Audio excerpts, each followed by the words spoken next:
I was standing in my own kitchen when I heard my son's voice through the phone he'd left on the counter, cold, impatient, unrecognizable. "Just put her in a nursing home already," Ethan said. "We can't keep waiting forever." For a moment I didn't move, not because I didn't understand, but because I suddenly understood everything. That night I didn't cry. I didn't confront him. I stayed awake, thinking. And by sunrise the next morning, I had already started selling everything they thought they would one day own. If you've ever felt invisible in your own family, I want you to stay with me.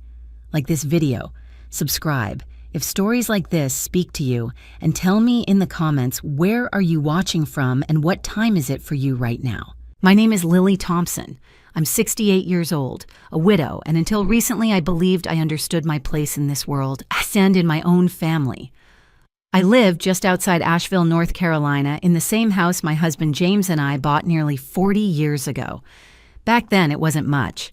Just a modest 2-story home with creaky floors, a backyard full of stubborn red clay, and more potential than comfort. But to us, it was everything. It was the first place that truly belonged to us. James used to say that stability wasn't something you found, it was something you built piece by piece, day after day, even when you were tired, even when things felt uncertain. And we did exactly that. We started with very little. James worked long hours in commercial construction, often leaving before sunrise, and coming home with dust still clinging to his boots. I ran a small home decor business out of our garage, at first handmade wreaths, refurbished furniture, seasonal pieces I sold at local markets. It wasn't glamorous, but it grew. Slowly, steadily, just like everything else in our lives. We saved carefully. We invested when we could. We learned from our mistakes. Over the years, what we built turned into something solid: rental properties, retirement accounts, a comfortable cushion that meant we never had to depend on anyone else. That independence mattered to me. It still does. When James passed away 8 years ago, it felt like the ground beneath me shifted in a way I couldn't explain to anyone who hadn't lived it. Grief isn't loud the way people expect. It's quiet. It lingers in empty chairs and routines that suddenly stop in the silence at the end of the day when there's no one left to share it with. But even in that silence, I held on to what we had built. I kept the accounts in order. I managed the properties. I downsized the business but never fully let it go. It gave me purpose, structure, and something to hold on to when everything else felt uncertain. And then there was Ethan, my son. For most of his life, Ethan was kind, protective, the kind of boy who would hold the door open without being asked who would call just to check in, who would show up with groceries when I caught the flu without making a big deal out of it. After James died, Ethan stepped in even more. He visited, often fixed things around the house, insisted I wasn't alone. There were moments, quiet ones, when I thought maybe I had done something right as a mother. But something began to change. It didn't happen all at once. It never does. The shift started after he married Rachel. Rachel is polished. That's the word people tend to use. She dresses impeccably, speaks with careful precision, and has a way of smiling that never quite reaches her eyes. When I first met her, I told myself not to judge too quickly. Not every warmth looks the same. Not every person shows kindness in obvious ways, but over time I began to notice things. Small things at first. The way conversations changed when I entered the room. The way Rachel would gently redirect topics away from memories, away from shared family stories, and toward practical matters. Finances, planning, efficiency. She liked things organized, controlled. At family dinners, she would ask questions that sounded harmless on the surface. "Have you thought about simplifying your finances, Lily? Do you still manage all your accounts yourself?" It must be stressful handling everything alone. Each question came wrapped in concern, but there was something underneath it, something I couldn't quite name at the time. Ethan at first would brush it off. He'd squeeze my shoulder, smile, tell Rachel Mom's got it under control. And for a while, that was enough. But gradually, his tone began to shift too. He started asking more specific questions. Not just how I was doing, but how things were structured.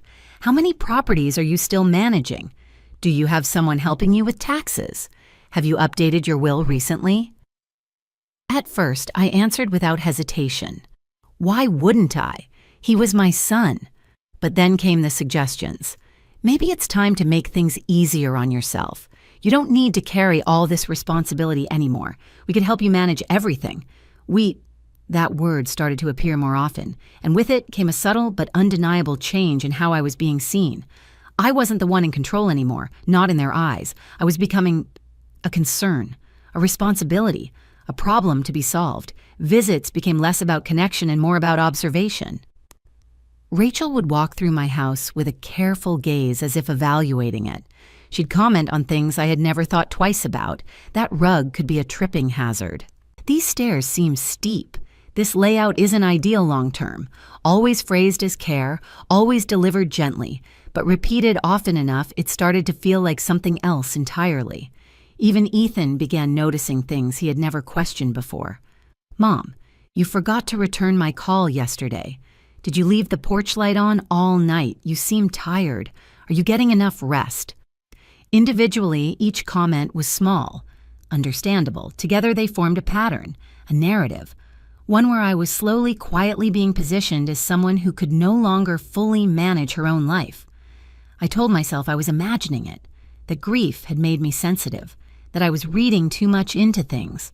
But then there were the conversations about the future, not in broad, comforting terms, but in timelines. We should start planning ahead. It's better to make decisions early. You don't want to wait until something happens. Something happens. That phrase lingered with me longer than I expected, because I realized they weren't talking about possibilities.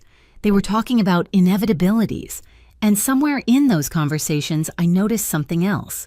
They never asked me what I wanted. Not really. They presented options. They suggested paths. They framed things as logical next steps. But my voice, my preferences, my autonomy, those were slowly being edged out of the conversation. And the strangest part, they probably believed they were being helpful. That's what made it so difficult to confront, because nothing was overtly cruel. Nothing was openly hostile. It was all wrapped in concern, in reason, in the language of care, which made it easier for everyone else to accept, and harder for me to question. But deep down, something inside me had already begun to shift, a quiet awareness, a growing discomfort I couldn't ignore. I started paying closer attention to what was being said, to what wasn't being said, to the way decisions were being discussed around me instead of with me. And for the first time in my life, I felt something I had never truly felt before, not as a wife, not as a mother, not as the woman who had built her life from the ground up. I felt replaceable, not as a person, but as a decision maker, as someone whose life could be reorganized by others as long as they believed it was for the right reasons. And I didn't yet know how far they were willing to go, but I was beginning to understand one thing very clearly. This wasn't just about concern, it was about control. And I had no idea just how close they already were to trying to take it from me completely. If you had asked me then before everything became undeniable, I might have told you I was simply being cautious, maybe even overly sensitive. After all, there's a certain narrative society likes to place on women my age that we worry too much, that we misinterpret things, that we hold on to tightly to independence when we should be learning how to let go. So for a while, I tried to see things the way Ethan and Rachel presented them. Helpful, responsible, loving. But the truth has a way of revealing itself not in grand dramatic moments, but in small repeated patterns you can no longer ignore. It started with my memory, or rather, their version of it. Mom didn't. I already tell you that Ethan would say casually sometimes, with a small laugh sometimes, with a faint edge of concern. At first I would pause, not because I truly didn't remember, but because I didn't remember him telling me twice. Rachel was more subtle. She would tilt her head slightly, her voice soft, almost sympathetic. It's completely normal, Lily. Little lapses happen, especially when you've been managing so much on your own. Little lapses. Such a harmless phrase, such a dangerous one. Because once that idea is planted that something is slipping, it doesn't stay small for long. Soon, every forgotten detail becomes proof. Every pause becomes evidence. Every moment of silence becomes suspicion. I began noticing how often they repeated things not because I had forgotten, but because they wanted to establish a pattern. Just to remind you, like I mentioned earlier, Remember we talked about this? At first I corrected them. I don't recall that conversation, I would say calmly. Ethan would smile, but there was something behind it. Well, we did. Maybe it just slipped your mind. And just like that, the truth became negotiable. Rachel took it a step further. She started offering help in ways that seemed thoughtful but felt invasive. I could organize your medications for you. I can set reminders on your phone. Let me take over your bill payments. It'll be one less thing for you to worry about. Each offer came wrapped in kindness. Each one carried an unspoken message. You can't handle this alone anymore. I declined politely at first. Oh, I've managed just fine so far, I would say with a smile. Rachel would nod, but I could see the faint tightening at the corners of her mouth. Patience. That's what she was exercising. Not kindness, patience. As if she believed that eventually I would give in not because I needed help, but because it would become easier than resisting. Ethan, meanwhile, started watching me more closely, not in the protective way he used to. In a different way, evaluating. I would catch him glancing at me when I spoke, as if measuring whether my words made sense. If I paused to think, his eyes would linger just a little longer than necessary. One evening, I set my keys down on the kitchen counter instead of the small bowl by the door where I usually kept them. A small thing, insignificant, but Ethan noticed. You don't usually leave them there, he said. I looked at him surprised. It's just for a moment. He nodded slowly but didn't say anything else. Rachel, however, did. That's exactly how it starts, she said gently. Starts, not happens, starts. As if I'd already begun a decline I hadn't even acknowledged. And suddenly, that small, meaningless action became something else entirely. A symptom, a warning sign, a piece of a story they were quietly building around me. I told myself again that I was imagining it, that I was reading too deeply into harmless concern. But then came the paperwork. Rachel brought it over one afternoon, tucked neatly into a leather folder. I was just updating some things for our own records, she said smoothly. Nothing urgent, just something we should all have in place. She placed the folder in front of me with practiced ease. Inside were documents, legal ones. Not overly complex, but structured in a way that made my chest tighten the moment I began reading. Authorization forms, Rachel explained, just in case we ever need to help you with anything. Medical decisions, finances, basic stuff. Basic. There was that word again. I flipped through the pages more carefully. Power of attorney language, access permissions. Clauses that extended far beyond just in case. I don't think I need this, I said, keeping my tone even. Ethan stepped in quickly. It's not about need, Mom. It's about being prepared. Prepared. For what? For the moment they decided I was no longer capable, I closed the folder and pushed it gently back toward Rachel. I appreciate the thought, I said. But I'm not comfortable signing anything like this right now. There was a brief silence. Not long, but long enough. Rachel's smile didn't disappear, but it changed. Just slightly. Well, she said, her voice still smooth. We can revisit it later. Revisit. As if this wasn't a question. As if it were an inevitability. Ethan didn't argue, but he didn't support me either. And that silence said more than anything he could have spoken. After that, things shifted again. Subtly, but unmistakably. They became more careful around me, more measured, more deliberate. Conversations would stop when I entered the room, then resume in a different tone once I sat down. Rachel began taking phone calls in other rooms. Ethan checked his messages more frequently, stepping outside to respond. It wasn't obvious, it wasn't dramatic, but it was enough. Enough for that quiet awareness inside me to grow louder, until the day everything changed. It was a Tuesday afternoon, ordinary in every possible way. I had just come back from the grocery store and was putting things away in the kitchen. Ethan had stopped by earlier that morning, said he needed to make a few calls before heading to work. His phone was on the counter. I didn't think anything of it at first, until it rang. I glanced at the screen out of habit. Rachel.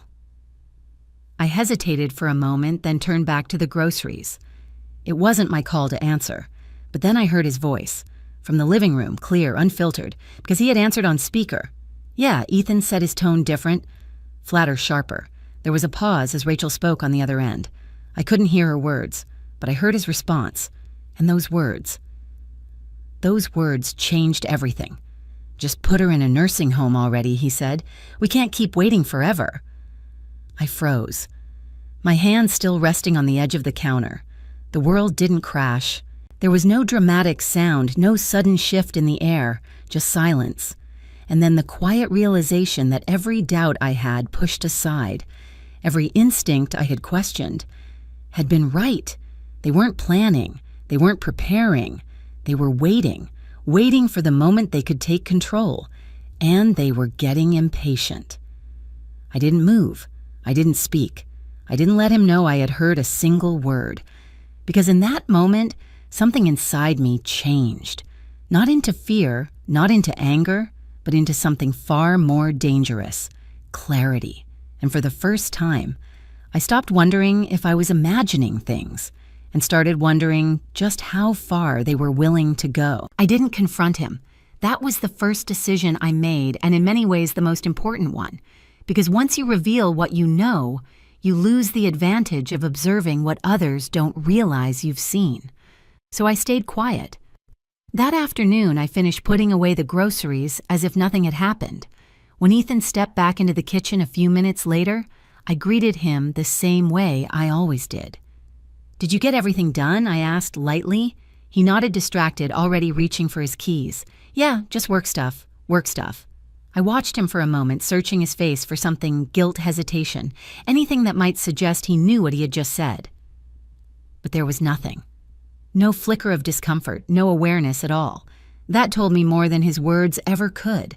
This wasn't a moment of frustration. It wasn't a careless remark. It was normal to him, routine. And that meant whatever he and Rachel were planning. It wasn't new. After he left, the house felt different. Not unfamiliar, but exposed. Like I was seeing it for the first time through someone else's eyes. Not as a home, but as an asset, a structure. Something measurable, transferable, and most importantly, controllable. I stood in the middle of the living room for a long time, letting that realization settle into something solid. Then I did something I hadn't done in years. I pulled out every document I could find, not out of panic, out of purpose. I started with the obvious, the filing cabinet in my office, neatly organized, labeled in my own handwriting. Property deeds, tax records, insurance policies, investment summaries. Everything James and I had built was there, documented and accounted for. But this time, I wasn't reviewing it as the owner. I was reviewing it as someone trying to understand how another person might try to take control of it. And that shift in perspective changed everything.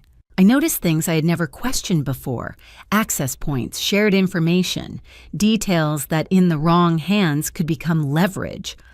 I pulled out my bank statements and traced every account who had visibility, who had ever been listed, what permissions existed. Ethan had never had direct access. That had always been a boundary James and I agreed on, but he knew enough to ask the right questions, enough to guide someone else like Rachel toward the right doors. Next, I reviewed my property holdings, 3 rental properties, all fully in my name, no co-ownership, no transfer clauses. That was good. But then I remembered something, a conversation from a few months earlier. Ethan had asked casually, "Do you still have the original deed copies somewhere?" At the time, I hadn't thought twice about it. Now it lingered.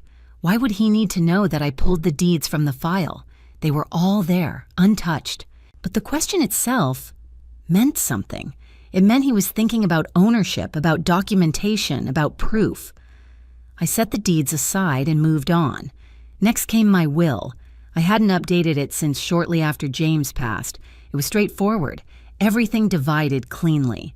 Nothing complicated, at least not on the surface. I read through it slowly, carefully, as if seeing it for the first time. And then I realized something that made my stomach tighten. It was predictable, completely. Anyone who read it could anticipate exactly how everything would be distributed. There were no protections against manipulation, no conditions, no safeguards, just trust. Trust that the people named would act with integrity, and suddenly that trust didn't feel like a strength. It felt like a vulnerability. I set the will aside and leaned back in my chair, thinking, not emotionally, strategically. If I were in their position, if I wanted to gain control, what would I do? I wouldn't try to take anything directly. That would be too obvious, too risky. No, I would go after the one thing that made everything else possible: decision-making authority. If they could prove or even suggest that I was no longer capable of managing my own affairs, then everything else would follow. Access, control, transfer. It would all happen legally, cleanly, and with the appearance of concern. That's when I remembered the paperwork Rachel had brought, the authorization forms. I stood up immediately and went to the drawer where I had placed the folder. I hadn't thrown it away. Something in me had told me to keep it. Now I knew why. I opened it again this time, reading every line with a different kind of focus. The language was subtle but precise. Medical decision authority, financial oversight permissions, emergency clauses that could be activated under specific conditions. Conditions that were open to interpretation. I felt a chill run through me. This wasn't casual. This wasn't something pulled from the internet or suggested in passing. This had been prepared, carefully, deliberately, and then I saw something that made everything click into place, a name, at the bottom of one of the pages. Not Rachel's, not Ethan's, an attorney. I recognized the firm immediately, a local elder care legal group, specializing in exactly the kind of cases I had just been imagining. I stared at that name for a long moment. Then I reached for my phone. Not to call them, but to search. Within minutes, I found what I needed: the firm's website, their services, guardianship petitions, capacity evaluations, legal pathways for transferring control when an individual is deemed unable to manage their own affairs. It was all there, clearly outlined, step by step. And suddenly, the pieces came together. Rachel hadn't just been asking questions. She had been gathering information. Ethan hadn't just been expressing concern. He had been participating. And the paperwork.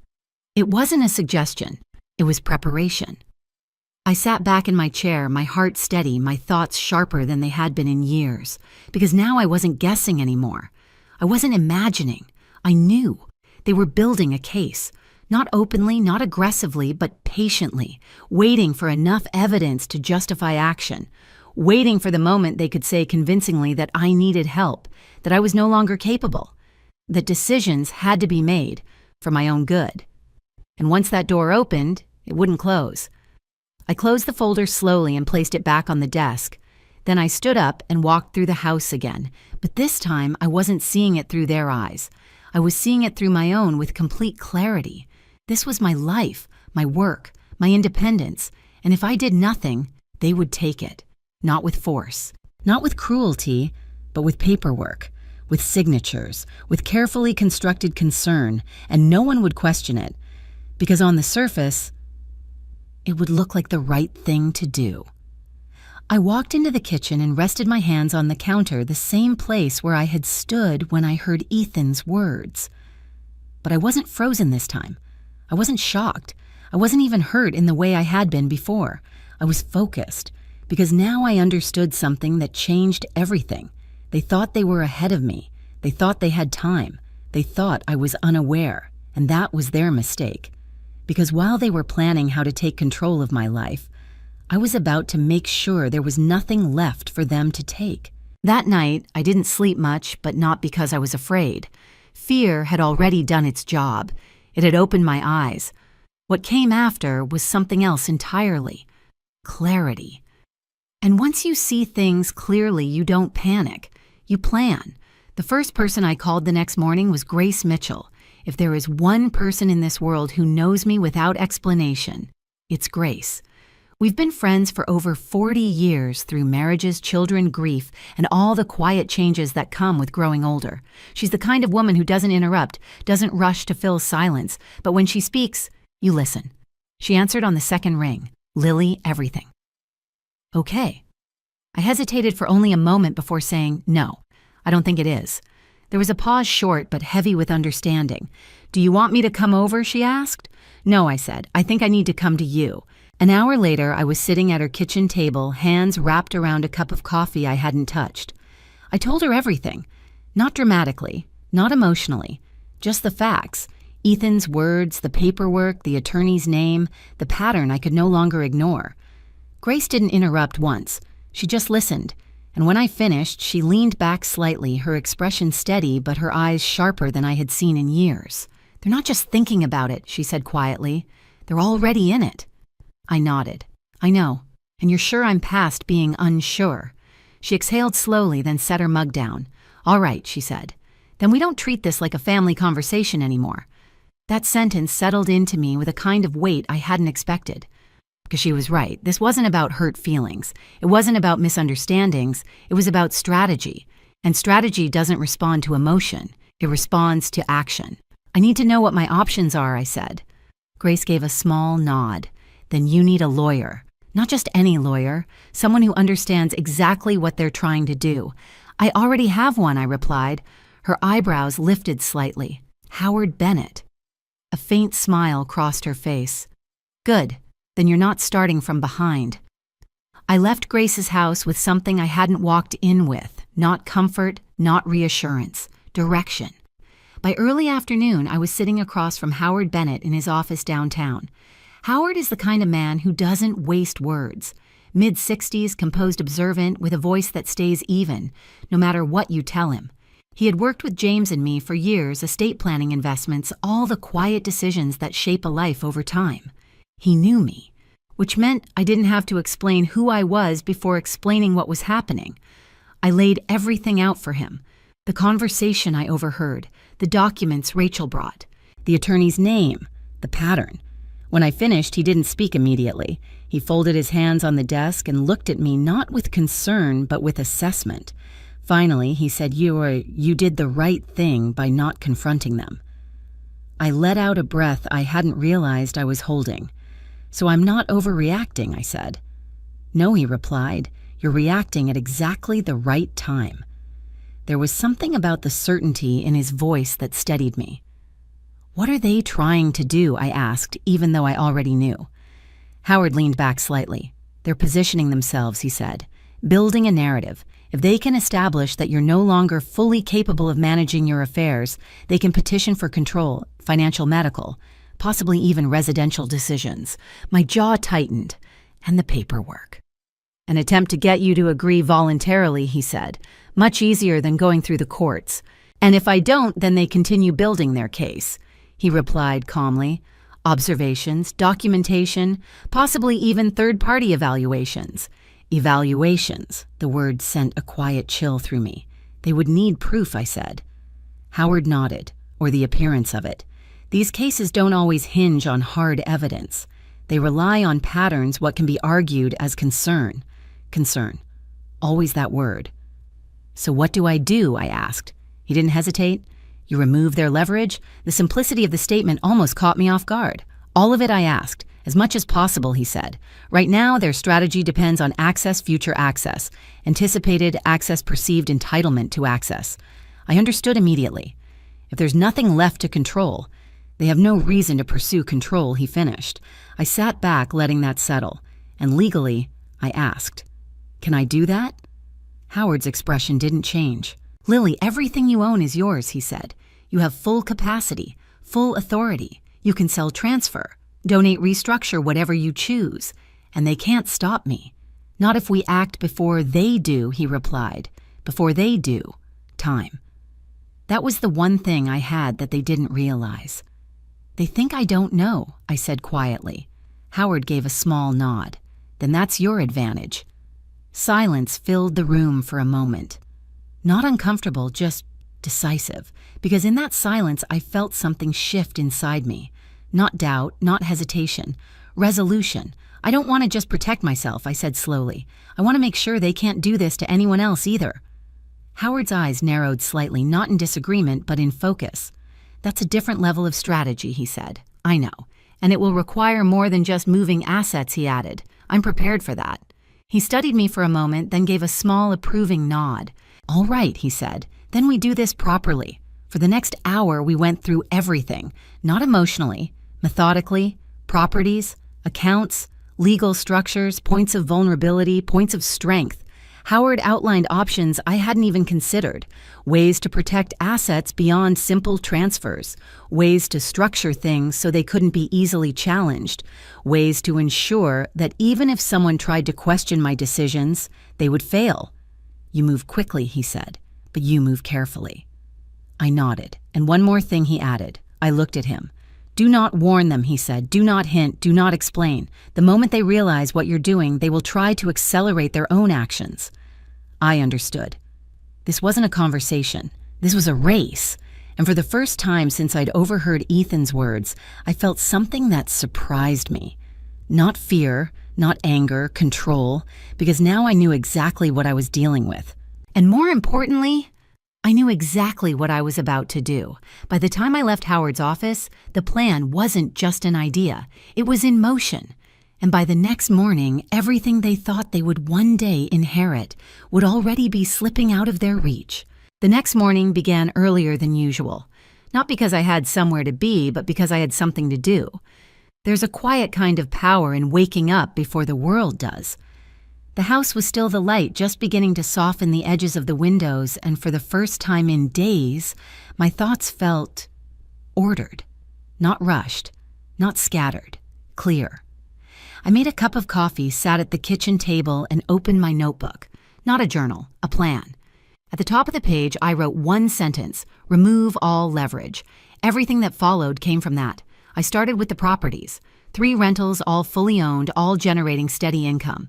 For years, I had treated them as long-term security, something stable, something that would continue to support me no matter what happened. Now there was something else: targets. Assets that could be argued over, managed, transferred. I picked up the phone and called the real estate agent I trusted, someone I had worked with for over a decade. "Good morning, Lily," he said warmly. "What can I do for you? I need to list all 3 properties," I said. There was a brief pause. "All of them?" he asked. "Yes." Another pause, longer this time. "That's a big move," he said carefully. "Are you sure you don't want to stagger them, maximize value?" I looked down at the words on my notebook. "Remove all leverage. I'm not looking to maximize anything," I replied calmly. "I'm looking to move quickly." He didn't argue after that. He knew me well enough to understand when a decision had already been made. "All right," he said. "I'll start the process today. Thank you." When I hung up, I didn't feel hesitation, only momentum. Next came the accounts. This part required more precision. I logged into each one, reviewing balances, structures, access permissions. I wasn't just moving money, I was closing doors. I transferred liquid funds into newly structured accounts Howard had helped establish the day before, accounts with layers of protection designed to prevent unauthorized oversight or interference. Then I did something I had never done before. I began closing anything that could be interpreted as shared visibility, even indirect, even historical. If there was a thread that could be followed back to me, I cut it. Cleanly, completely. By mid-morning, the financial landscape of my life looked entirely different. Not smaller, not weaker, just untouchable. After that, I turned to the business. What remained of it anyway. My home decor business had long since been scaled down, but there were still materials inventory and a small storage space I kept out of habit, more than necessity. I drove there just after noon. The space looked exactly the same as it always had. Shelves lined with carefully packed boxes, tools I hadn't used in months.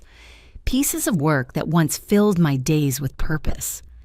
I stood there for a moment, letting the memories settle. Then I reached for my phone. I called a local women's shelter I had supported quietly over the years. "This is Lily Thompson," I said. "I have supplies, furniture, decor materials. I'd like to donate everything." There was a brief pause on the other end. "That's incredibly generous," the woman said. "Are you sure?" I looked around the room one last time. "Yes," I replied, because I understood something now that I hadn't fully grasped before. Ownership isn't just about holding on. Sometimes it's about choosing where something belongs next. And I knew without question that this whatever was left of my business did not belong in the hands of people who saw it as something to claim.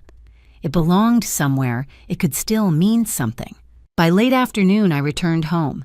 The house felt different. Not empty, not yet, but transitioning, like something in between what it had been and what it was about to become. I walked through each room slowly.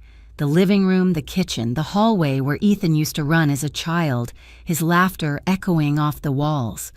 For a moment, just a moment, I felt it. The weight of it all. Not regret, but recognition. Of what this place had been, of what it had meant, and of what it no longer was. Then I turned toward the final part of the plan, myself. because removing leverage wasn't just about assets, it was about presence, location, accessibility. I went upstairs and opened my closet, not to pack everything, just what I needed. A few changes of clothes, important documents, personal items, nothing that could be argued over, nothing that could be used to anchor me to this place.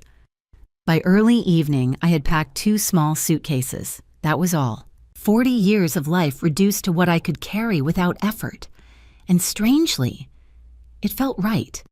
Because what mattered wasn't in the furniture, or the walls, or the things. It was in me. Always had been. I picked up my phone and called the leasing office Howard had recommended. A furnished apartment, short-term, under my maiden name. Not to hide, but to separate.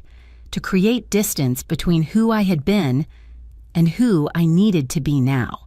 Yes, the woman on the phone said. We have availability. I'll take it, I replied. No hesitation, no second guessing. Because by this point, I understood something clearly. This wasn't running away. This was stepping out of a space that no longer belonged to me in the way it once had. By the time the sun began to set, everything was in motion. Properties listed, accounts restructured, business donated, new residents secured, and yet, Ethan and Rachel knew nothing, not a single detail. To them, everything still looked the same. That was the most important part, because while they believed they were moving carefully, quietly, strategically, they had no idea that the ground beneath them had already begun to shift. I stood in the kitchen one last time that evening, the same place where I had overheard those words, put her in a nursing home. I let the silence settle around me. Not heavy, not painful, just quiet. And then I realized something that surprised even me. I wasn't angry anymore, not in the way I had been, because anger requires attachment, and something inside me had already begun to let go. Not of my son, but of the version of him I had been holding on to. The version that would never have said those words, the version that no longer existed. I walked to the front door and looked out at the fading light. Tomorrow things would begin to change in ways they couldn't control, and soon they would realize something they never expected. They hadn't been planning my future. They had been planning around something that was already disappearing, and by the time they understood it fully, there would be nothing left for them to take. They came 3 days later, not together at first, but within minutes of each other, as if whatever conversation had taken place between them on the way over had been carefully rehearsed. I knew the moment I saw Ethan's car pull into the driveway that something had shifted on their end. They had noticed. Maybe not everything, but enough. I was in the living room when he walked in, Rachel just behind him. I didn't stand to greet them this time. I didn't rush forward, didn't offer coffee, didn't fill the space with the small comforts I used to provide without thinking. I simply looked at them, and for the first time, I let them feel the distance. Ethan was the first to speak. "Mom, what's going on?" His voice wasn't calm. It wasn't angry yet either. It was something in between tight, uncertain, already leaning toward confrontation. I tilted my head slightly. "What do you mean?" Rachel stepped in before he could respond, her tone smooth, controlled. "We've been trying to reach you," she said. "The property manager called, and then the bank flagged some activity. We just wanted to make sure everything is all right." There it was. Concern. Always wrapped in concern. "I'm fine," I replied simply. Ethan glanced past me into the house, his eyes moving quickly. That's when he noticed. The bookshelf, half empty. The side table by the window gone. The hallway felt wider because the console table that had been there for years was no longer in place. He took a step further inside. "Why does the house look like this?" he asked. I followed his gaze calmly. "I've been making some changes." "What kind of changes?" he pressed. "Necessary ones." Rachel's eyes sharpened slightly. "What does that mean, Lily?" she asked, her tone still polite but firmer now. I turned to look at her. "It means," I said evenly, "that I'm reorganizing my life." There was a pause, a brief one, but in that pause I saw it. The flicker of something breaking beneath their composure. Ethan stepped closer. "Mom, did you list the properties?" he asked. Direct, no pretense. I met his eyes. Yes. His jaw tightened immediately. All of them, yes. Why, he demanded, not concern, not confusion, demand, and that told me everything I needed to know. I folded my hands lightly in front of me. "Because they're mine," I said, and I decided it was time. "That's not what we talked about," he snapped. There it was again. I felt something almost like sadness pass through me, but it didn't stay. "We didn't talk about it," I corrected gently. "You talked about it." Rachel stepped forward, then her voice lowering slightly. "Lily, we're just trying to understand," she said. "This is a very sudden decision. These kinds of financial moves, they can have serious consequences if they're not handled properly." I almost smiled. Almost. "They are being handled properly," I replied. Ethan ran a hand through his hair, pacing once across the room. "You should have told us," he said. "We could have helped you think this through." I watched him carefully. "I did think it through," I said. "With who?" he shot back. There was a slight edge of panic now, not fully exposed, but close. "That's not something I need to explain," I answered calmly. Silence. Heavy this time. Rachel's posture shifted subtly, less soft, more rigid. "You're making major decisions without consulting your family," she said. "That's not like you. Not like you." As if she had authority to define who I was. "I'm still capable of making my own decisions," I said. Ethan stopped pacing. "Mom, no one is saying you're not capable," he said quickly. "But this is a lot all at once. It's not normal. Normal, such an interesting word." "Selling my own property isn't normal," I asked quietly. "That's not what I meant," he said, frustration rising. "You're doing everything at once. It doesn't make sense." "It makes perfect sense to me." Rachel's voice cut in again, sharper now. "Lily, you have to understand how this looks," she said. "Rapid financial changes, isolation, secrecy." These are all signs that she stopped herself, but not quickly enough. That what I asked, my voice still calm. Ethan looked at her, then back at me. "Mom," he said softer now, trying a different approach. "We're just worried about you." There it was, the shift back to concern. But it was too late. I'd already seen what was underneath. "I'm not worried about me," I said. Ethan frowned. "Then what are you worried about?" I held his gaze for a long moment. Nothing, I replied, because the truth was, I wasn't worried anymore. Not about what they were planning, not about what they might try, because they were already too late. Rachel crossed her arms slightly, a small movement but telling. "You're shutting us out," she said. "I'm setting boundaries," I corrected. Ethan exhaled sharply. "This isn't you," he said. I tilted my head. "No," I said quietly, "it isn't." Another silence, but this one felt different. Not tense, final, because in that moment I realized something clearly. They weren't here to understand, they were here to assess, to evaluate how much control they still had. And when they didn't find it, they didn't know how to respond. Ethan looked around the room again, slower this time. "What else have you done?" he asked. There it was, the real question. Not why, not how, what else? I let a small pause pass before answering. "I've made arrangements," I said. "What kind of arrangements?" he pressed. I met his eyes, the kind that don't require your approval. His expression hardened. Rachel didn't speak this time. She didn't need to. I could see it in her face. Calculation, reassessment, they were adjusting, trying to understand what had already changed and what they might still be able to influence. But they were behind, and for the first time, they knew it. Ethan's voice lowered, quieter now, but more intense. "You're making a mistake," he said. I held his gaze steadily. "No," I replied. "I'm correcting one." He stared at me for a long moment, searching for something, uncertainty, hesitation, doubt. He didn't find it, because it wasn't there anymore. Finally, he stepped back, not in surrender, but in something close to it. "We need to talk about this," he said. I nodded once. "We just did." Rachel's lips pressed into a thin line.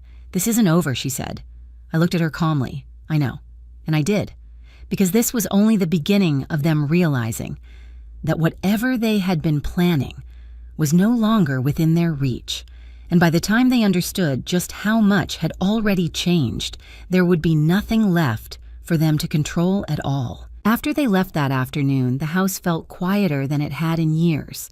Not lonely, just clear, like a space that had finally stopped holding its breath. I didn't follow them to the door. I didn't try to soften what had just happened. I simply listened to the sound of Ethan's car pulling out of the driveway, the engine fading into the distance, and let the silence settle back into place. But silence doesn't mean stillness, because I knew they weren't done, not even close. People who are used to control don't walk away when it slips through their fingers. They regroup, they rethink, they try again. And sure enough, it didn't take long. That evening, my phone rang. Ethan. I let it go to voicemail. Not out of spite, but because I wanted to choose when and how I engaged next. A minute later, a message came through. "Mom, we need to talk. This isn't like you. Please call me." I read it once. Then again. Then I set the phone down. Not because I didn't care, but because I understood something now that I hadn't before. Urgency was no longer mine to carry. They were the ones running out of time. The next morning they came back, this time together, and this time prepared. I was in the kitchen when they walked in the early light filtering through the windows, soft but revealing. I had already been awake for hours reviewing documents, organizing what remained, moving through my plan with quiet precision. I didn't look surprised to see them, because I wasn't. Ethan didn't bother with pleasantries. "Mom, we need to have a serious conversation," he said, his tone controlled but strained. I turned slightly, resting one hand on the counter. "I thought we already did." Rachel stepped forward, her voice smoother but colder than before. "No," she said. "Yesterday was confusion. Today is clarity. Clarity." I almost appreciated the honesty. "All right," I said. "Go ahead." Ethan took a breath as if steadying himself. "We've been thinking," he began, "about everything that's been happening, and we're concerned." There it was again. Concern. But now it sounded rehearsed. Not natural. Not instinctive. Strategic. Rachel continued seamlessly. "You've made several major financial decisions in a very short period of time," she said, "without consulting anyone, without any clear reasoning that we can understand." I raised an eyebrow slightly. "You don't need to understand my reasoning," I said. "That's exactly the problem," she replied. A pause. Then Ethan stepped in shifting tactics. "Mom," he said softer now, "this isn't about control. It's about making sure you're okay." I held his gaze. "And I've told you," I said calmly, "I am." Rachel's expression tightened slightly. But how do we know that she asked? The question hung in the air. Not innocent, not curious, calculated. I tilted my head. "You don't," I replied. Silence heavy. Because that answer removed something they were counting on. Access. Rachel crossed her arms. "That's not how families work," she said. I let out a slow breath. "No," I said, "that's not how control works." Ethan's jaw clenched. "That's not fair," he snapped. "We're trying to help you. By planning to put me in a nursing home, I asked." The words landed harder than I expected, not because they were loud, but because they were precise. Ethan froze. Rachel's composure cracked just slightly. "What are you talking about?" she asked quickly. I didn't look at her. I kept my eyes on Ethan. "I heard you," I said quietly. Silence. This time it wasn't just heavy. It was exposed. Ethan's face changed not dramatically, but enough. A flicker of realization, of calculation, of something shifting behind his eyes. "That's not what you think," he said quickly. I didn't respond, because I had learned something important. When people rush to explain, they're not clarifying, they're adjusting. Rachel stepped in, her tone urgent now. "Lily, you must have misunderstood." "I didn't misunderstand," I said, cutting in calmly. Another silence. Longer, sharper. Ethan ran a hand over his face, pacing once across the kitchen. "It was just a conversation," he said. "We were talking about options." "Options you never discussed with me," I replied. "We were going to," he insisted, when I asked. He didn't answer, because there was no answer that would make sense. Rachel shifted again, trying to regain control of the situation. "This is exactly why we're concerned," she said. "You're reacting emotionally to something that wasn't finalized." I turned to look at her fully now. "I'm not reacting emotionally," I said, and I meant it, because what I felt in that moment wasn't anger. It wasn't hurt. It was clarity. And clarity doesn't need volume. It just needs truth. Ethan stopped pacing. "Mom," he said quieter now, "we're just trying to plan ahead. You're alone. Things can change quickly at your age." "My age," I repeated softly. He hesitated. "That's not what I meant," he said. But it was, and we both knew it. Rachel stepped closer, her voice lower, more deliberate. "Lily," she said, "we need to be realistic. You can't manage everything forever." I held her gaze. "I'm not trying to manage everything forever," I said. "Then why are you doing all of this?" she asked. Frustration finally breaking through. There it was. The real question. Not concern, not safety. Why are you removing our access? I let a small pause pass. Then I said, because I can. Ethan exhaled sharply. That's not a reason, he said. It's the only one I need. Silence again. But this time something shifted. Not in me, in them. Because for the first time, they weren't trying to guide the conversation. They were reacting to it. And that meant they were losing control. Ethan's voice dropped quieter, more intense. Do you have any idea how this looks? He asked. I met his eyes. Yes, I said. And you don't care, he pressed. I held his gaze for a moment longer. Then I said something I hadn't fully realized until that exact second. No, I replied, and it was true, because caring about how it looked would mean prioritizing their perspective over my reality, and I was done doing that. Rachel shook her head slightly. This isn't over, she said. I gave a small nod. I know, because I did. This wasn't the end. This was escalation. They had lost the subtle approach, the careful positioning. Now they would have to decide whether to push harder or step back. And based on everything I had seen so far, I already knew which one they would choose. As they turned to leave, Ethan paused at the doorway. His voice was quieter when he spoke again. Mom, we're going to figure this out, he said. Not a question, a statement, a warning almost. I looked at him steadily. No, I said, you're going to realize you already can't. He didn't respond because somewhere deep down, he was beginning to understand it too. Whatever they had been planning, whatever timeline they thought they were working within, had already been broken. And now, they were no longer in control of what happened next. The house was quieter after that. Not the kind of quiet that comes from absence, but the kind that comes from clarity. Every room felt sharper, more defined, as if the air itself had been stripped of illusion. I didn't rush into the next step. For the first time since everything began, I allowed myself a pause. Not because I was unsure, but because I needed to understand something that had been sitting just beneath the surface of all of this, James. My husband had always been a careful man, not suspicious, but aware. The kind of person who didn't assume things would go wrong, but made sure there was a plan in case they did. After he passed, I had gone through most of our shared documents, accounts, insurance wills. Everything had been in order, as I expected. But grief has a way of narrowing your focus.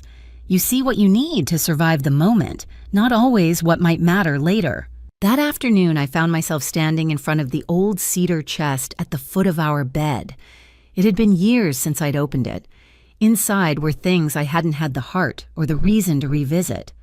Old letters, photographs, documents James had set aside separately from our main files. I knelt down slowly and lifted the lid. The scent of aged wood and paper rose faintly familiar in a way that tightened something in my chest. For a moment, I simply looked at the life we had built, at the memories stored in fragments. Then I reached in, carefully, deliberately. I wasn't searching randomly. I was following a feeling, a memory that hadn't fully formed until now. James had said something to me once, years before he died. We had been sitting at this very bed going over some paperwork late in the evening. I remember being tired, ready to finish, when he paused and looked at me with that quiet seriousness he only used when something truly mattered. If anything ever feels off, he had said, don't assume it's nothing. At the time, I had laughed it off. You worry too much, I told him. He smiled, but not dismissively. Maybe he said, but I'd rather prepare for something that never happens than ignore something that does. I hadn't thought about that conversation in years, until now. My hand moved through the contents of the chest, past old photographs, past letters tied with ribbon until my fingers brushed against a thick envelope, plain, unmarked, except for one thing, my name. In James's handwriting. I froze, not out of fear, but recognition. Slowly, I pulled it out. It was heavier than I expected. Inside, there were multiple documents and a letter. I sat down on the edge of the bed before opening it. For a moment, I simply held it in my hands, because I knew before I even read a single word that whatever was inside, it mattered. I unfolded the letter carefully, and as my eyes moved across the page, the room seemed to fall away. Lily. If you're reading this, it means something doth someone feel right, and you finally trusted that instinct. I felt my breath catch. Not because I was surprised, but because he had known. not what would happen, but that something could. I continued reading. I hope this letter is unnecessary. Truly, I do. But if it's not, then I need you to understand something very clearly. Not everyone who smiles at you has your best interest at heart, and not every threat comes in the form of conflict. Sometimes it comes quietly through concern, through suggestions, through the slow erosion of your authority over your own life. My hands tightened slightly around the paper, because that was exactly what had been happening. Word for word, I've made certain arrangements, legal ones, that you may not remember in detail. I didn't want to burden you with them unless they were needed. I blinked, my mind already racing. Arrangements. If anyone ever attempts to gain control over you, your decisions, your assets, your independence, there are protections in place. But they only activate under specific conditions. My heart began to beat faster. If coercion, manipulation, or attempts to declare you unfit are documented, then access to the majority of our shared estate is automatically restricted, not to punish, but to protect. I lowered the letter slightly, my thoughts aligning with sudden, startling clarity. James hadn't just planned for death. He had planned for this, for the possibility that anyone might try to take advantage of what we had built. I looked back down at the page. Lily, I trust you. Always have. You are more capable than anyone will ever give you credit for, but capability doesn't stop people from trying. If that day ever comes, don't hesitate, act. Protect yourself first. Everything else can be figured out later. I felt something shift inside me then. Not just understanding, validation, because everything I had done, the decisions, the speed, the silence, it wasn't just instinct.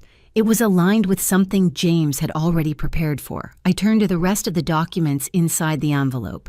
Legal papers, detailed, structured, specific. I read through them carefully, my mind absorbing each clause, each condition. And then I saw it. The core of it all. A protective clause embedded within our estate structure, one that I had either overlooked or not fully understood at the time. If any attempt was made to establish control over me through claims of incapacity, if there was evidence of manipulation or coercion, then the majority of our assets Ethan believed were part of his future inheritance would become inaccessible, not transferred, not seized, locked, redirected under controlled legal structures that required independent oversight. In simple terms, the moment they tried to take control, they would lose it completely. I sat there for a long time after that, not moving, not reacting outwardly, but inside, everything was aligning, because now I understood something they didn't. They weren't just late, they were walking directly into a system designed to stop them, and they had no idea it existed. I folded the letter carefully and placed it back in the envelope, not out of sentiment, out of respect, for James, for what he had done, for what he had seen before I ever did. Then I stood up, walked to my desk, and placed the envelope beside the rest of my documents. Because now, this wasn't just about removing leverage, it was about revealing truth. And the truth was this: they believed they were planning my future, but in reality, they were about to trigger consequences they couldn't even imagine. And when that moment came, it wouldn't be me who lost control, it would be them. They didn't wait long to make their next move. 3 days after my discovery in the cedar chest, just as the final paperwork for the property listings had begun moving forward, I heard a knock at my front door. Firm, official. Not the hesitant knock of a neighbor, not the familiar rhythm of Ethan. I already knew, before I even stood up, before I even walked across the room, because once subtle control fails, it rarely disappears, it escalates. I opened the door to find 2 people standing side by side, a uniformed officer, and a woman in her mid-40s holding a clipboard, her expression neutral but practiced. "Mrs. Thompson," she asked. "Yes, my name is Karen Wells. I'm with Adult Protective Services. We received a report requesting a wellness check." There it was, formal, documented, exactly the kind of move Howard had warned me about. I didn't react, not outwardly. "Of course," I said calmly. "Please come in." They stepped inside, their eyes moving subtly through the house, not intrusively but observantly, assessing, always assessing. I closed the door behind them. "Is everything all right today?" Karen asked, her tone measured, professional. Yes, I replied. Everything is exactly as it should be. She nodded slightly, making a note on her clipboard. We just need to ask you a few questions, she said. Standard procedure, of course. We sat in the living room, or rather, what remained of it. The partially cleared space worked in my favor more than I expected. It didn't look chaotic, it looked intentional, deliberate. Karen glanced around briefly before focusing back on me. Have you made any recent changes to your living situation or finances, she asked. Yes. Can you tell me about those changes? I've chosen to sell several properties, reorganize my financial accounts, and transition to a different living arrangement, I said evenly. Her pen paused for a moment. And what prompted these decisions? A personal reassessment of my long-term plans, I replied. She studied me for a second longer. Not suspicious, just attentive. Have you been feeling confused, overwhelmed, or pressured by anyone in your life, she asked. There it was, the question beneath all the others. I held her gaze steadily. No. Has anyone suggested that you may no longer be able to manage your own affairs? She continued. I allowed a small pause. Then I said yes. Her pen moved quickly. And who made that suggestion? My son and his wife. The room shifted slightly. Not dramatically, but enough. Because now the direction of the conversation had changed. Karen glanced briefly at the officer, then back at me. Can you elaborate on that? She asked. They have expressed concern about my independence, I said calmly. They have also attempted to introduce legal documents that would grant them authority over my medical and financial decisions. Karen's expression remained neutral, but I saw it, the shift in her attention. What kind of documents? She asked. Power of attorney forms, I replied, presented without prior discussion and with language that extended beyond what was described to me verbally. She made another note. And did you sign these documents? No. Did you feel pressured to? Yes. Another pause. Then she set her pen down. Mrs. Thompson, she said carefully, we received a report indicating that there were concerns about your mental clarity and your ability to manage your finances responsibly. I almost smiled. Almost. I'm aware, I said. And how would you respond to that concern? I would say I replied that my decisions are intentional, legally sound, and fully within my rights. Karen nodded slowly. Do you have documentation supporting that? She asked. I do. I stood up calmly and walked to my desk, retrieving a folder I had prepared the night before. Not out of fear. Out of readiness. I handed it to her. Inside were recent financial transaction summaries, documentation of property listings, statements from my physician confirming my mental capacity, legal notes from Howard outlining the legitimacy of my actions. Karen reviewed the contents carefully, not quickly, not dismissively, thoroughly. The officer remained silent the entire time, his presence steady but unobtrusive. Finally, Karen looked up. Everything here appears to be in order, she said. I expected it would, I replied. There was a brief moment where she seemed to consider something further. Then she asked, Are you currently under the care of any physician for cognitive concerns? No. And have you experienced any recent memory issues or disorientation? No. She nodded again. Then she closed the folder and handed it back to me. Based on what I've seen today, she said there are no grounds for further action at this time. The words landed quietly, but they carried weight. Because this had been their move, and it had failed, completely. Karen stood up. However, she added, I would recommend documenting any further interactions with your family, especially if you feel pressured or uncomfortable. I met her gaze. I intend to. She gave a small, understanding nod. Then she and the officer made their way toward the door. I walked with them, opening it as they stepped outside. Thank you for your cooperation, she said. Thank you for your professionalism, I replied. And I meant it, because in a different situation, this visit could have gone very differently. The door closed behind them with a soft click, and for a moment I simply stood there, still, silent. Then I exhaled, not in relief, but in confirmation. Because now, there was no doubt. Ethan and Rachel hadn't just been planning. They had acted. They had made the report. They had attempted to initiate the process. And they had done it believing they were ahead. But they weren't. Not anymore. I walked back into the living room, setting the folder down on the table. Then I picked up my phone. Not to call them, not yet, but to save something. A recording from the day before, our conversation. Ethan's words, Rachel's tone, everything. Because now this wasn't just about defense, it was about evidence. And evidence changes everything. I sat down slowly, letting the quiet return, but it wasn't the same quiet as before. This one carried something new, momentum, because they had taken their step, and it had failed, which meant there was only one direction left for this to go: forward, toward the moment when everything they had tried to build would collapse under the weight of its own intent. And when that moment came, I would be ready, not to fight, but to reveal. I didn't call Ethan after the visit from Adult Protective Services. I didn't need to, because something had shifted in a way that couldn't be undone. Not just in what had happened, but in what it revealed. This wasn't concern anymore. It wasn't even strategy in the careful sense they had tried to maintain before. It was desperation, and desperation doesn't hide itself very well. That evening, just as the sun began to dip behind the trees, my phone rang again. Ethan. This time I answered. Hello.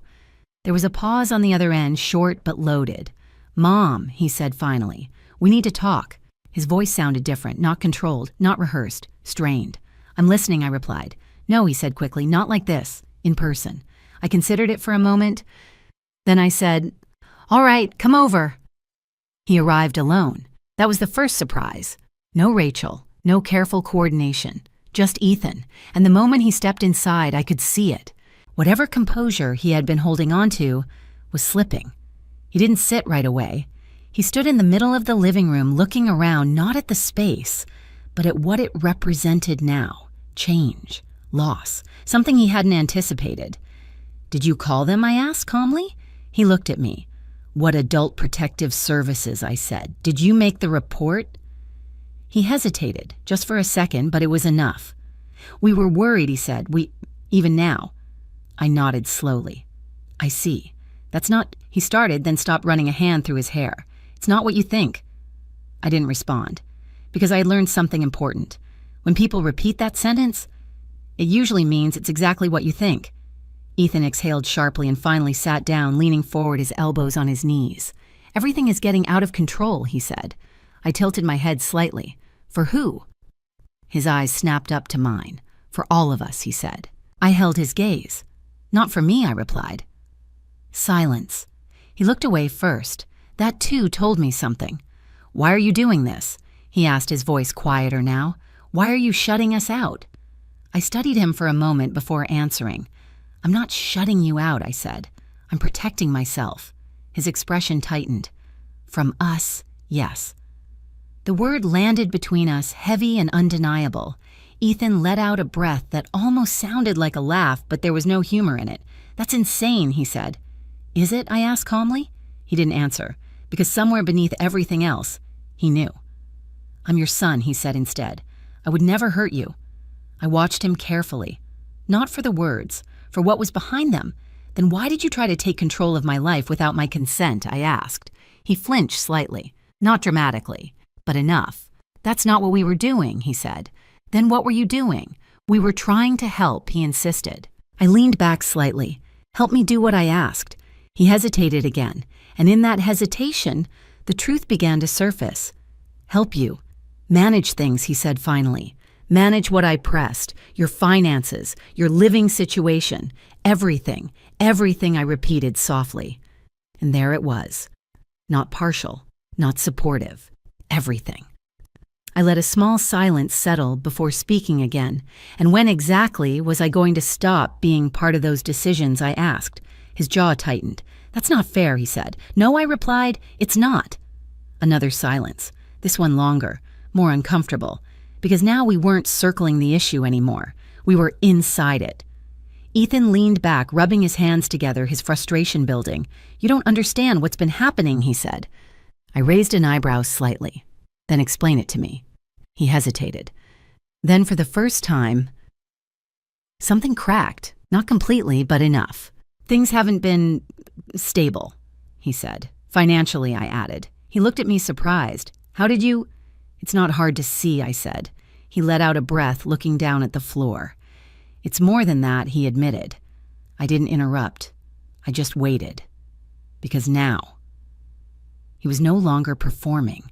He was revealing. There were some investments, he said, slowly. They didn't go the way I expected. How bad, I asked. He didn't answer right away. Then he said, "Bad enough." I nodded once. "And Rachel," I asked. He hesitated. "She knows," he said. "Of course she did. And the debts," I continued. His head lifted slightly, his eyes narrowing. "You've been digging," he said. "I've been paying attention," I corrected. Another silence. Then he exhaled, leaning back in his chair, defeated in a way I hadn't seen before. "It's not just one thing," he said. "It's everything. Business loans, credit. Trying to keep up with expectations." Expectations. I almost asked whose, but I already knew. "Rachel," I said. He didn't answer. He didn't need to, because the truth was sitting right there in the space between us. This hadn't started with Rachel, but she had amplified it, given it direction, given it urgency, and your solution, I said slowly, was to take control of my assets.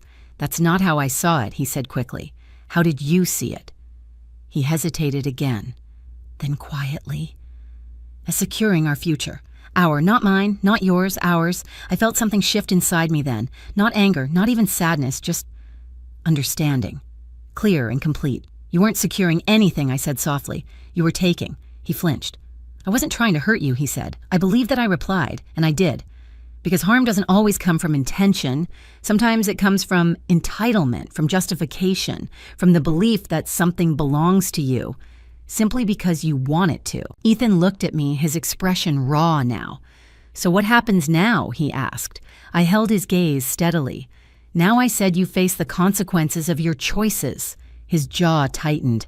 "You're really going to do this?" he asked. "I already have." Silence. Final this time. Because there was nothing left to negotiate, nothing left to reinterpret. The truth was fully visible now, and for the first time, he couldn't reshape it into something else. He stood up slowly, not angry, not defensive, just exposed. "I didn't think it would go this far," he said. I looked at him. "That's because you never thought I would see it coming." He didn't argue, because he knew it was true. And as he turned to leave, I realized something that brought everything into focus. This wasn't the moment he changed. It was the moment I finally saw him clearly, not as the boy I raised, but as the man he had become. And now, there was no going back. After Ethan left that night, I didn't follow him to the door. I stayed where I was sitting in the quiet of the living room, listening to the faint echo of his footsteps fading down the driveway. There was no dramatic ending to that conversation. No raised voices. No final declarations. Just truth. And sometimes, that's heavier than anything else. I sat there for a long time, letting everything he had said settle into something solid. Not because I needed to process it emotionally, but because I needed to understand it completely. There's a difference. Emotion asks why this happened to me. Clarity asks what this actually is, and what this was not sudden. It wasn't impulsive. It wasn't even entirely malicious. It was something far more dangerous. It was gradual, built over time, layer by layer, decision by decision, until eventually it didn't feel like wrongdoing to him anymore. It felt like justification. The next morning, I woke up earlier than usual, not out of restlessness, but out of purpose. Because now I had something I hadn't had before, the full picture, and once you have that, you stop reacting, you start finalizing. I made coffee and sat at the kitchen table, spreading out the documents Howard and I had prepared, along with the letter James had left behind. For the first time, I laid everything side by side. What I had built, what they had planned, what James had protected, and what Ethan had just confirmed. Debt. Not small, not temporary. Systemic. I began writing. Not notes, not thoughts, a timeline, because I wanted to see it clearly. When the financial questions began, when the concern started shifting tone, when Rachel entered the picture, when the urgency increased, and finally, when the plan moved from discussion to action, it was all there, not scattered, connected, logical. And once I saw it laid out that way, the final piece fell into place. This wasn't just about inheritance. It was about timing. They weren't waiting for the future. They were racing against collapse. That's why everything had accelerated. The paperwork. The pressure, the wellness check. It wasn't patience anymore. It was desperation. And desperation makes people reckless. I looked down at the timeline again, my pen resting lightly against the paper. Then I added one more line.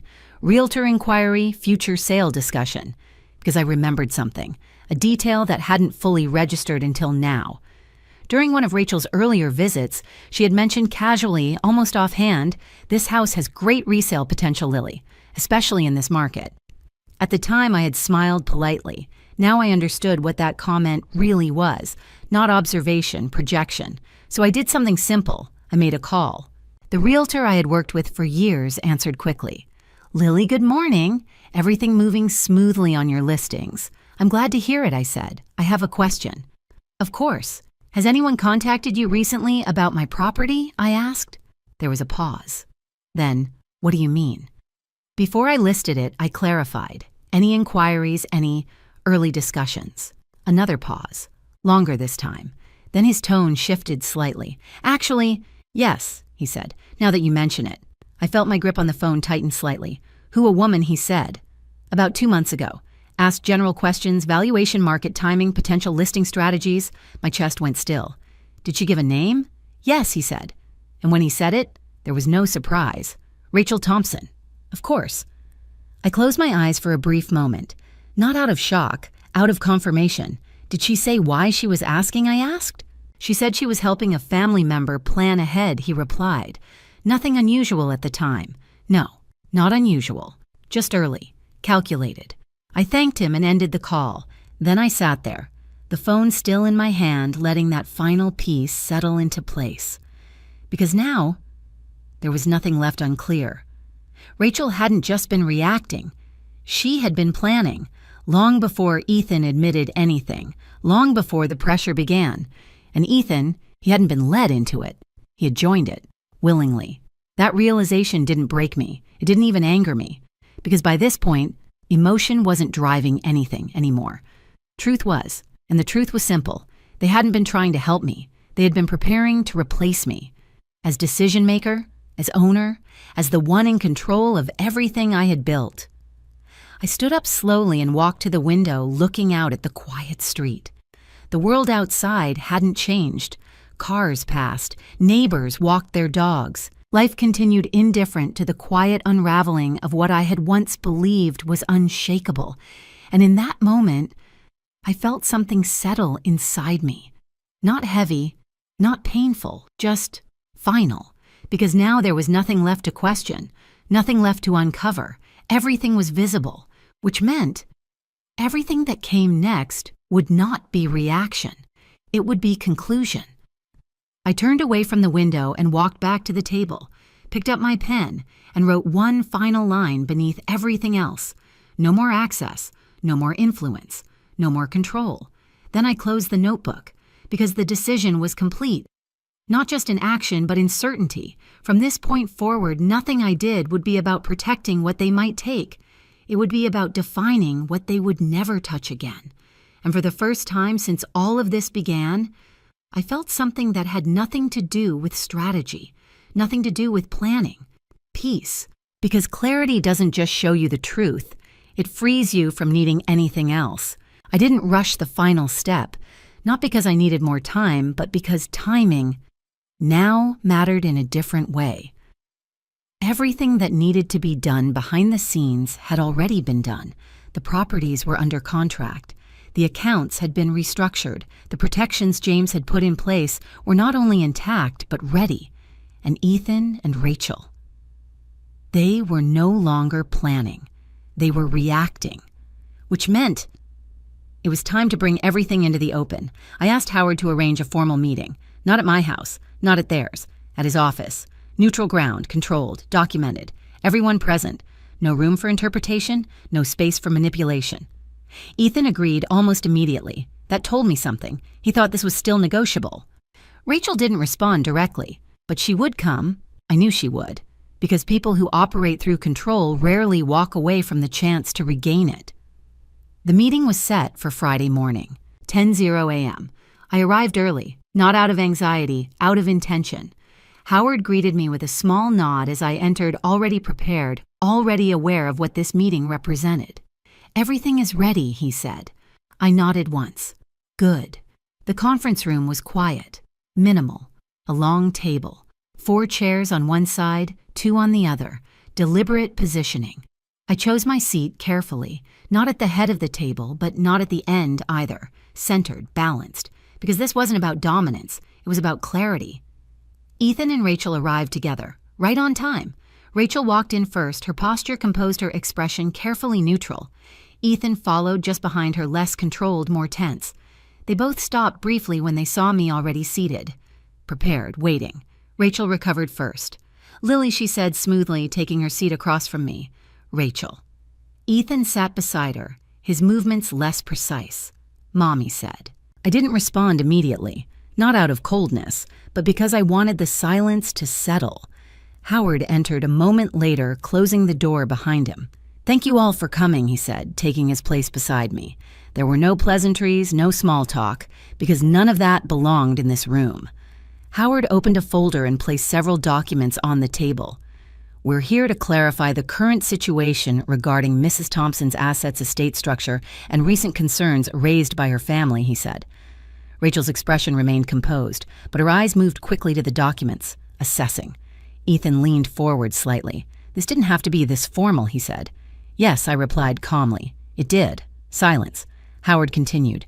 "Before we proceed, I want to make one thing clear," he said. "Mrs. Thompson has been fully evaluated and confirmed to have complete mental and legal capacity." He slid a document forward. "Medical verification." Rachel's jaw tightened slightly. Ethan didn't move. Additionally, Howard continued, "All recent financial actions taken by Mrs. Thompson have been reviewed and confirmed as intentional, lawful, and within her sole authority." Another document, another shift in the room. Rachel spoke first. "We never said she wasn't capable," she said smoothly. Howard didn't look at her. "You initiated a wellness check," he replied. A pause. Rachel didn't respond, because there was nothing to say. Howard turned to me slightly. "Mrs. Thompson," he said, "would you like to proceed?" I nodded, then I reached forward and placed a small device on the table. A recorder. Simple. Visible. Ethan's eyes flicked to it immediately. Rachel's expression didn't change, but her posture did. Subtly. Tighter. "I'd like to begin with this," I said. Then I pressed play. Ethan's voice filled the room. Clear. Undeniable. "Just put her in a nursing home already. We can't keep waiting forever." Silence followed. Not immediate, because the weight of those words needed a moment to land. Rachel didn't move. Ethan's face drained of color. "That's," he started. I raised a hand slightly, and he stopped, because for the first time, he understood. This wasn't a conversation he could steer. I turned off the recording, then I spoke. "You were waiting," I said quietly.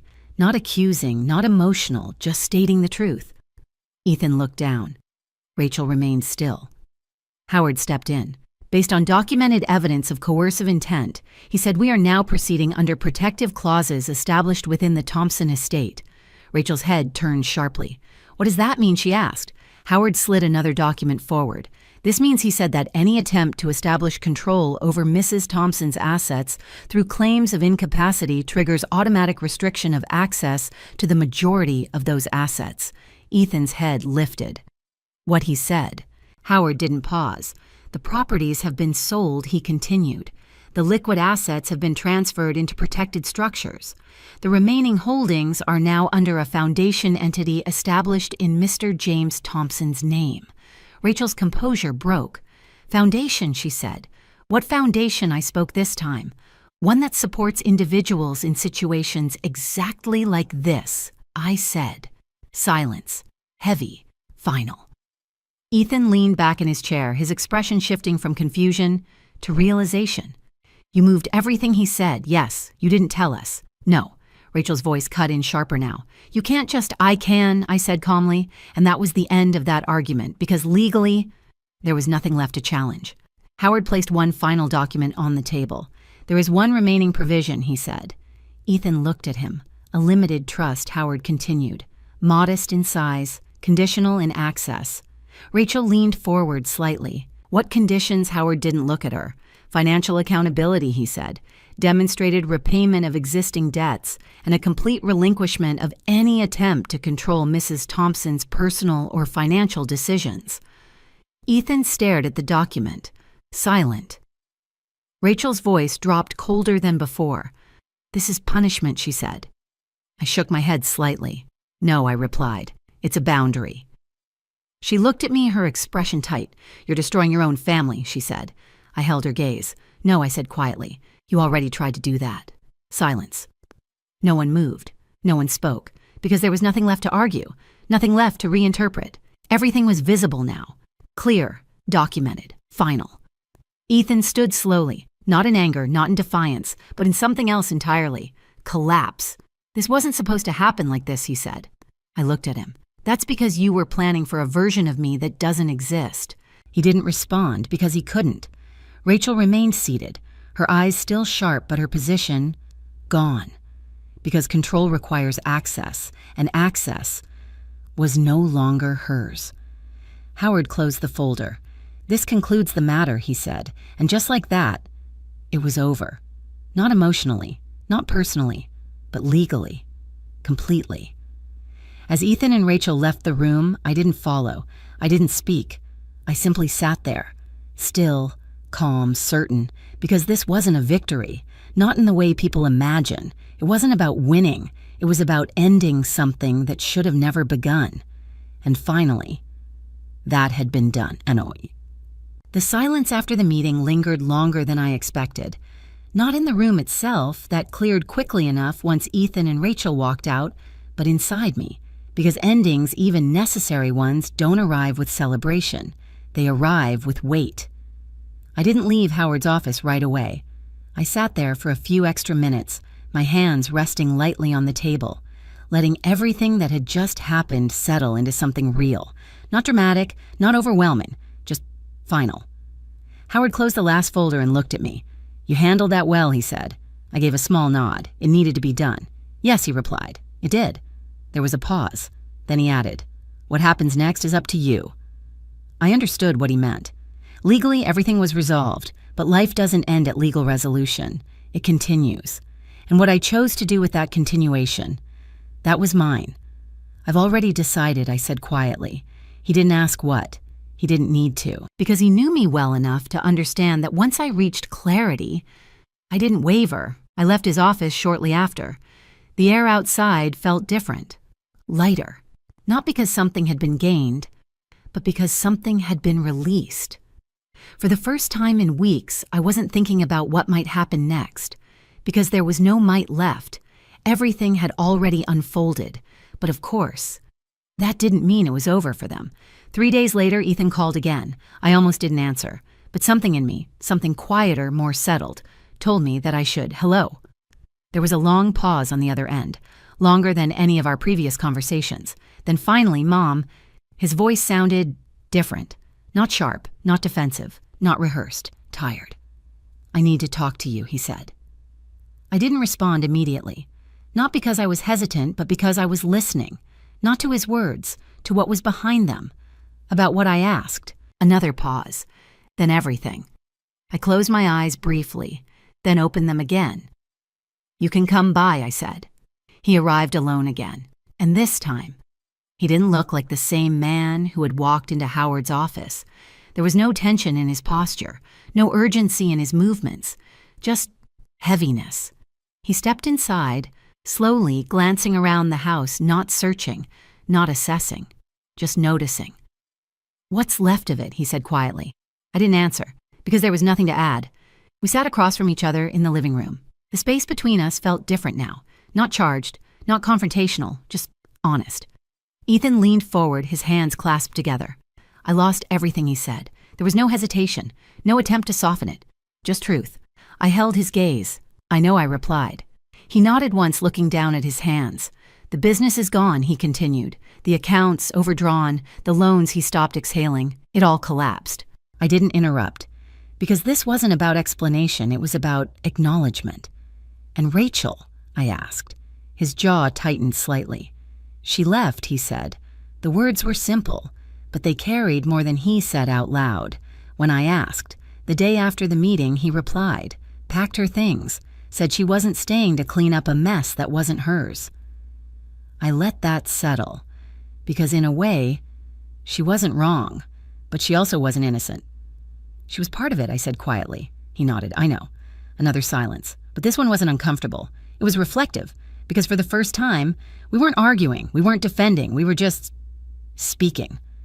I didn't see it clearly, he said after a moment. I tilted my head slightly. Didn't you? He looked up at me. I saw parts of it, he admitted, but I kept telling myself it was temporary, that once things stabilized, I'd fix everything. And in the meantime, I asked. He didn't answer, because he didn't need to. We both knew. In the meantime, I said softly, "You were willing to take control of my life." He flinched, not physically, but internally. I thought. He began, then stopped. What I asked. I thought it made sense, he said finally. "You had more than enough." I was struggling. It felt like a solution. A solution. I let that word sit between us. Then I said, "At my expense." He closed his eyes briefly. Yes, the honesty surprised me. Not because I didn't expect it, but because it had taken this long to arrive. And now I asked. He looked at me again. "I don't have anything left to justify," he said. That was the closest thing to accountability he had offered so far. And for the first time, it felt real. I leaned back slightly. "There's still the trust," I said. His expression shifted just slightly. I know he replied. "Do you understand the conditions?" I asked. "Yes." And he hesitated. "Then I don't know if I can meet them." The words were quiet, but honest. "Why not?" I asked. He let out a small, hollow laugh. "Because it means starting over," he said. "Completely. No shortcuts, no safety net." I held his gaze. "That's exactly what it means." Another silence. Then he nodded. I figured. He sat back, running a hand over his face. "I didn't come here to ask for money," he said. "I know. I came here to—" He paused, searching for the words. "To say that I understand now." I watched him carefully. "Understand what I asked. That I crossed a line," he said. "That I stopped seeing you as my mother and started seeing you as something else. An asset," I said. He swallowed. "Yes." The word hung in the air. Heavy. Unavoidable. "And I can't undo that," he added. "No," I said, "you can't." Another pause. Then he stood up slowly. "I don't expect you to forgive me," he said. "I'm not thinking about forgiveness," I replied. He nodded. "That makes sense." He turned toward the door, then stopped. "Is there any chance?" he asked. I considered the question carefully. Not emotionally, not impulsively, but honestly. "Yes," I said. He turned back, surprised. "But not now," I added, "and not easily." He nodded again.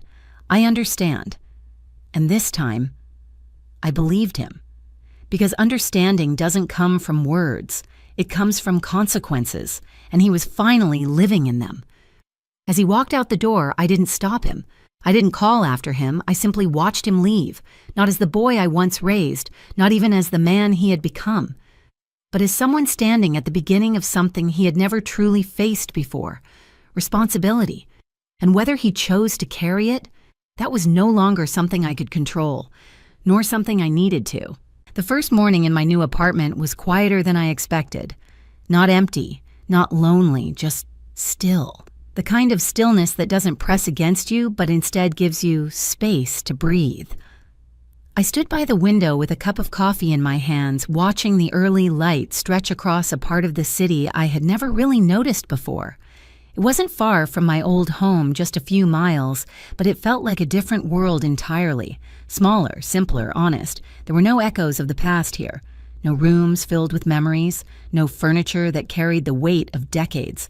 Just what I had chosen to bring, and what I had chosen to leave behind for the first time in a long time. Everything around me belonged fully to the present. The transition hadn't been dramatic. No grand moment, no emotional breakdown. Just a series of quiet steps, one decision at a time.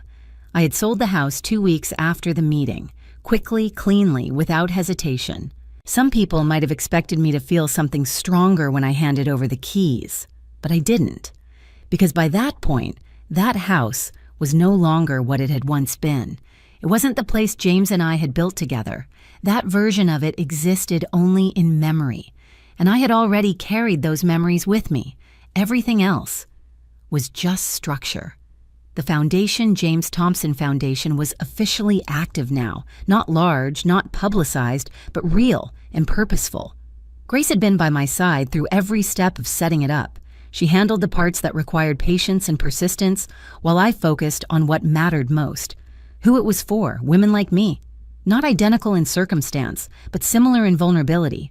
Women who had spent their lives building something family's home stability only to find themselves slowly pushed aside when others decided they were no longer necessary, or worse, no longer capable.